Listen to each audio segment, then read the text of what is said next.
all to today's focus of the day session.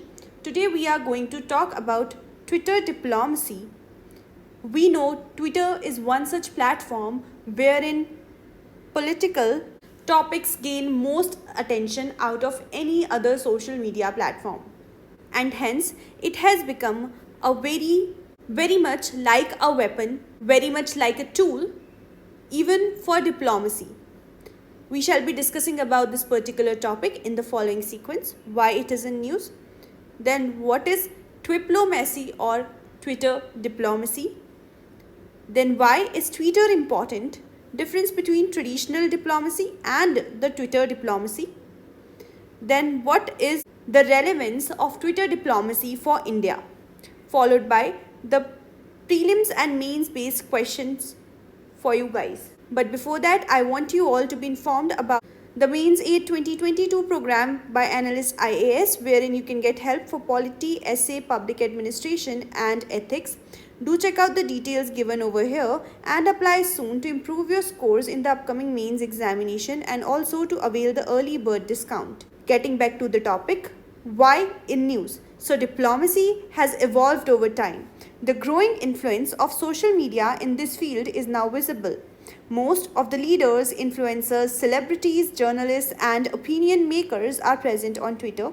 It is a tool for global influence on which most state media and national media are available. So that is the importance of a platform like Twitter in today's world. Now, what is twiplomacy? Twiplomacy or Twitter diplomacy is combination of traditional and digital diplomacy on Twitter. It happens when any world leader tweets about a global event or a new policy to be brought about. Various other politicians turn to the mainstream media to either reply to the tweet or defend it. Some also only give their opinion on the issue raised. All this adds to the online discussion that consequently shapes the public opinion. So by now you would have got a fair idea of the importance of Twitter, but let's get into the details of it and let's put it into words for ourselves. So Twitter is currently tool for global communication. It is a space for propaganda. For example, the Chinese media is completely cut off from the world except for social media platforms like Twitter. Most of the Chinese propaganda is presented to the world through Twitter handles of various media houses there. No one can twist or deny their statements once published on Twitter. There is no scope for anything otherwise there. The diplomatic services of many countries use Twitter to communicate directly with the people and lend a more participatory character to foreign policy debates.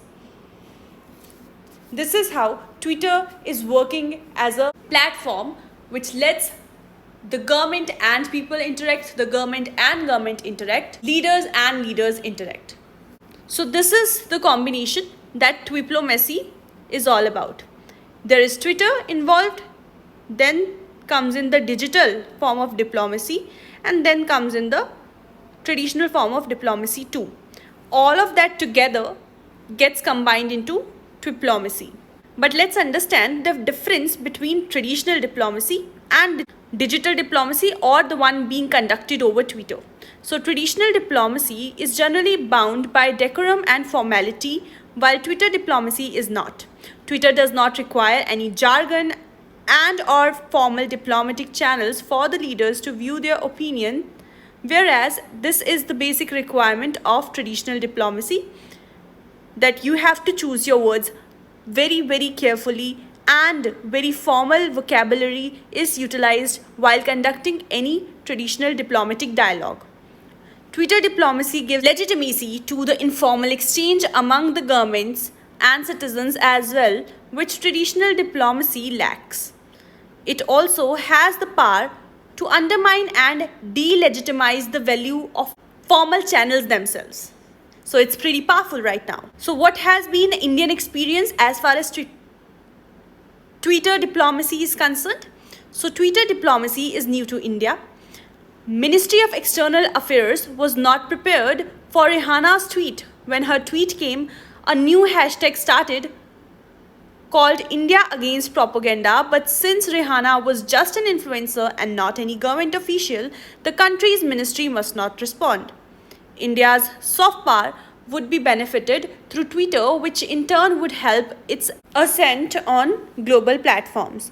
Even if India shifts to the indigenous platforms, it would not be able to stop the world's influencers from talking and would be cut off from the global site. This would be economically harmful to our country and even politically and socially as well, I would say. India must instead try and use celebrity activism to its own benefit. Since this is the new normal now, India must avoid viewing the tweets as anti-national and in fact look forward to how it can be utilized well in our national interest, right? I hope this topic has been an interesting one for you. Now let's look at the prelims practice question. A digital signature is A, an electronic record that identifies the certifying authority issuing it. B, used to serve as a proof of identity of an individual to access the information or server on the internet.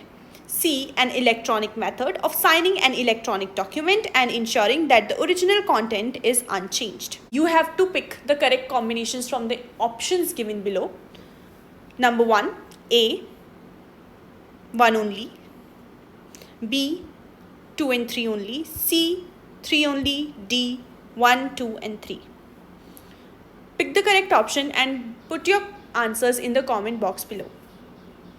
The main practice question for today is, what is Twitter diplomacy? How is it changing the conventional wisdom? Discuss. You need to answer this particular question in 250 words. This is it for today. I shall see you again tomorrow. Till then, take care and stay tuned. Thank you so much for joining in.